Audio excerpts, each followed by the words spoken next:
आप सबको प्रभु यीशु मसीह के मीठे और पवित्र नाम में प्यार भरा जय मसीह की। तो मेरे प्रियो, आज मैं फिर आप सबके बीच में बाइबल के शिक्षा को लेकर के आया हूं, ताकि आप सब परमेश्वर के वचन से आशीष को प्राप्त कर सके। तो आज का टॉपिक है यीशु मसीह कौन है। Who is Jesus. यीशु मसीह कौन है। तो मेरे प्रियो, आज इस वीडियो को पूरा अंत तक देखें। आप आज नए बातों को प्रभु सिखाने वाले हैं, ताकि आप यीशु के बारे में जान सके कि यीशु मसीह कौन है। बहुत से ऐसे भाई हैं जो यीशु मसीह के बारे में पूरे नहीं जानते हैं, तो वो इस वीडियो के माध्यम से और परमेश्वर के वचन से, बाइबल के वचन से आज जान जाएंगे कि यीशु मसीह कौन है। तो मेरे प्रियो, इस वीडियो में बने रहें और अंत तक देखें, ताकि प्रभु आपको ढेर सारे आशीष को दे। तो यीशु कौन है, इस सवाल का जवाब जानने के लिए हमें कुछ बातों पर गौर करना होगा। क्योंकि जब भी संसार में किसी बच्चे का जन्म होता है, तो उस बच्चे का नाम उसके माता पिता के साथ जुड़ जाता है। अर्थात कि बच्चा कौन है, यह जानने के लिए सबसे पहले लोग यह पूछते हैं कि उसका माता पिता कौन है। पर ऐसा क्यों होता है? मेरे प्रियो, ऐसा इसलिए होता है कि एक माता पिता के अच्छे बुरे गुणों को अथवा विचारों से ही किसी बच्चे के बारे में आसानी से जानकारी मिल जाती है। दोस्तों, ये तो आम इंसानों की बात है, परंतु मेरे प्रियो, आज हम बाइबल के वचन से जानेंगे कि यीशु मसीह कौन है। Who is Jesus. जैसा कि हम शुरू में ही आप सबको बता दिया है कि माता पिता के अच्छे या बुरे गुणों से ही बच्चे के चरित्र को पहचानने में आसानी होता है।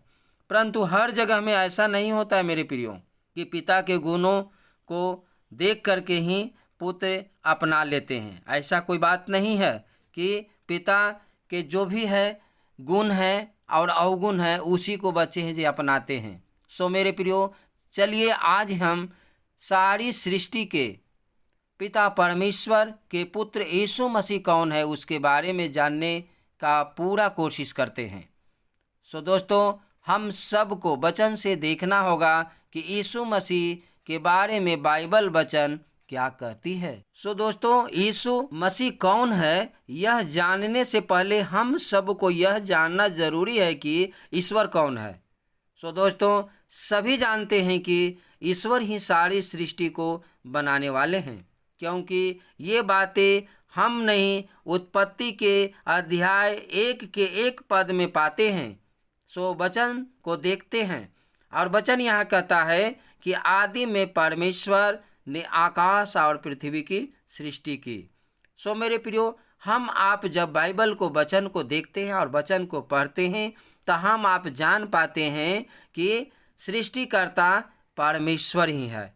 ईश्वर ही है जो सारी दुनिया को, सारी ब्रह्मांड को, सारी संसार को, स्वर्ग और पृथ्वी जितने भी हम आप सृष्टि में देखते हैं, सब की उत्पत्ति परमेश्वर पिता ही किए हैं। दूसरी बातों को हम देखते हैं कि परमेश्वर पिता खुद कह रहे हैं कि वही ईश्वर प्रथम भी है और वही अंतिम भी है। हम यशाया 41 के 4 पद को देखते हैं, तो वहाँ हम पाते हैं कि परमेश्वर का वचन कहता है कि किसने यह काम किया है, और यदि आदि से पीढ़ियों को बुला आया है।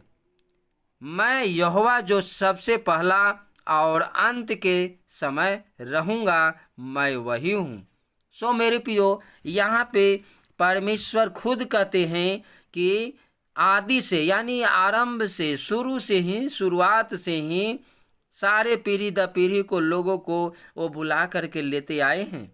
और कहते हैं यहाँ पर परमेश्वर पिता ये भी कहते हैं, मैं यहोवा हूँ, यानी परमेश्वर पिता खुद कह रहे हैं कि मैं यहोवा हूँ, मैं ईश्वर हूँ जो सबसे पहला और अंत के समय भी रहूँगा, मैं वही हूँ। मेरे प्रियो, जब हम प्रकाशित वाक्य 1 अध्याय के 17 और 18 में भी हम देखते हैं, तो वहाँ देखते हैं कि प्रभु यीशु मसीह यूहन्ना से कहते हैं कि जब मैंने उसे देखा तो उसके पैरों पर मुर्दों सा गिर पड़ा।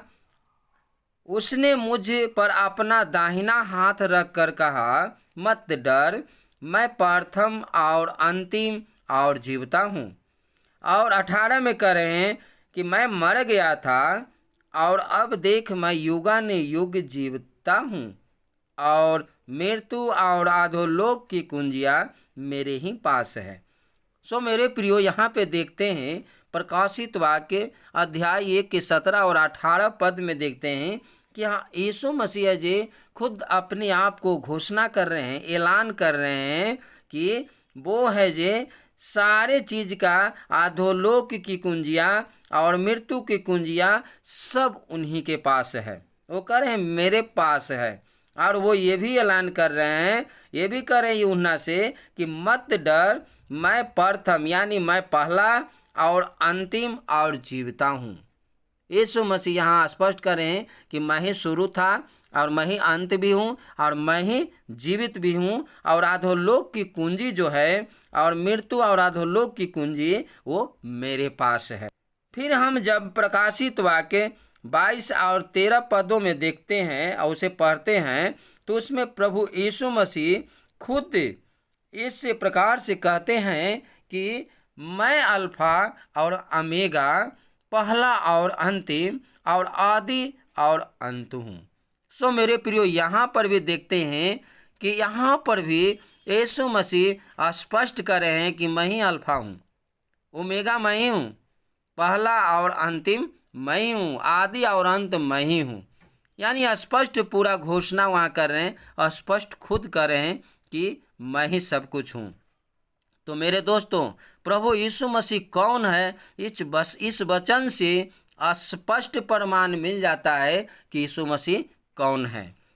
कोई कितनों भी संसारिक गुरु या जितने भी बुद्धिमान व्यक्ति क्यों न हो, वो खुद के बारे में इस प्रकार से दावा नहीं कर सकता है। यदि वह खुद कुछ होने का दावा भी कर लेता है तो चिन्ह और चमत्कार भी चाहिए ना, क्योंकि बाइबल को माने तो पूरे संसार भर में प्रभु यीशु मसीह को छोड़कर कोई भी ऐसा व्यक्ति जिसने सारे चिन्ह और चमत्कार नहीं किया है। और ये सारे चिन्ह और चमत्कार से भी पता चलता है कि यीशु मसीह ही प्रभु है। और भैया, यह भी बात नहीं है, प्रभु यीशु मसीह के नामों से भी आश्चर्य कर्म भी होता है, जैसा भी हम मरकुस अध्याय 9 के 38 और 39 पद में देखते हैं। और वहाँ देखते हैं कि यीशु मसीह के जो चेला हैं यूहन्ना, जो एक व्यक्ति को प्रभु यीशु मसीह के नाम से वो है जो दुष्ट आत्माओं को निकालते हैं, वहाँ देखते हैं और उसे मना भी करते हैं। और यही वचन को हम यहाँ पढ़ के देखते हैं कि वचन क्या कहता है। तो हम लोग मरकुस 9 38 और 39 पद को देखते हैं तो यहाँ वचन कहता है, तब यूहन्ना ने उससे कहा, हे गुरु, हमने एक मनुष्य को तेरे नाम से दुष्ट आत्माओं को निकालते देखा और हम उसे मना करने लगे क्योंकि वह हमारे पीछे नहीं हो लेता था। यीशु ने कहा, उसको मत मना करो, क्योंकि ऐसा कोई नहीं है जो मेरे नाम से सामर्थ का काम करे और जल्दी से मुझे बुरा कह सके। सो मेरे प्रियो, वो यीशु मसीह यही वहाँ कहना चाह रहे हैं कि वो जो निकाल रहा था वो प्रभु यीशु मसीह के इच्छा से ही निकाल रहा था, क्योंकि जब यीशु मसीह को नाम ले रहा था तो यीशु मसीह सामर्थ्य देने वाला और उसे चंगा करने वाला यीशु मसीह ही थे। सो दोस्तों, प्रभु यीशु मसीह भले ही संसार में मनुष्य के रूप में आए थे, परंतु वह परमेश्वर का प्रतिरूप थे। उनकी वास्तविकता ईश्वर तत्व से परिपूर्ण था। उनके पास संपूर्ण अधिकार यानी पूरा अधिकार होते हुए भी वह एक मनुष्य की तरह जन्म लेने के कारण परमेश्वर पिता को वह प्रथम स्थान पर रखते थे। सो मेरे दोस्तों, यदि प्रभु यीशु मसीह आम इंसान होते तो जिस प्रकार उनकी शक्ति थी उनका घमंड भी हो जाता, परंतु ऐसा नहीं हुआ, क्योंकि पिता जो सर्वोच्च ईश्वर है उनका सम्मान किया। इसलिए वचन कहता है कि कुलुसियों 1:15 में वह तो अदृश्य परमेश्वर का प्रतिरूप और सारी सृष्टि में पहला उठा है। सो मेरे प्रियो, यहाँ पे स्पष्ट वचन कहता है कि वो अदृश्य परमेश्वर, वो प्रतिरूप, परमेश्वर का प्रतिरूप यीशु मसीह थे और सारी सृष्टि में वो पहला उठा थे। फिर यीशु मसीह उद्धार करता है।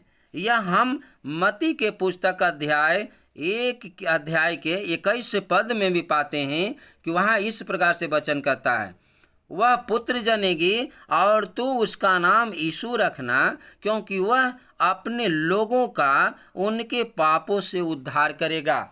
हालेलुया। सो मेरे प्रियो, यहाँ पे मेरे भाइयों देखते हैं कि यीशु मसीह, हम आपका शुरुआत में जब इस वीडियो को शुरू किए थे सवाल यही था कि यीशु कौन है। तो हम यहाँ वचन से देखते हैं कि यीशु मसीह ही परमेश्वर है। यीशु मसीह ही सारी दुनिया का, सारे लोगों का उद्धार करता है और वही है शुरुआत है, वही अंत है, वही अल्फा है, वही ओमेगा है, वही आरंभ है और वही अंत है। क्योंकि हमने वचन से देखा और वचन परमेश्वर का वचन है और वो वचन हम सब के लिए दिया गया ताकि हम वचन पे विश्वास करें। तो मैं आशा करता हूँ मेरे प्रियो कि आज का जो आपने परमेश्वर के वचन को सुना, यीशु के बारे में जाना कि यीशु कौन है, उससे आप समझ पाए होंगे, वचन से समझ पाए होंगे कि आप जान पाए होंगे कि यीशु मसीह ही परमेश्वर है। यीशु मसीह ही वो सारी सृष्टि के मालिक है।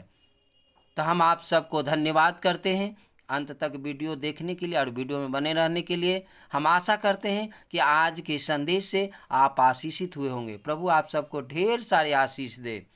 आप अपना ख्याल रखें। मिलते हैं अगले वीडियो में। तब तक आप सबको जय मसीह की। God bless you.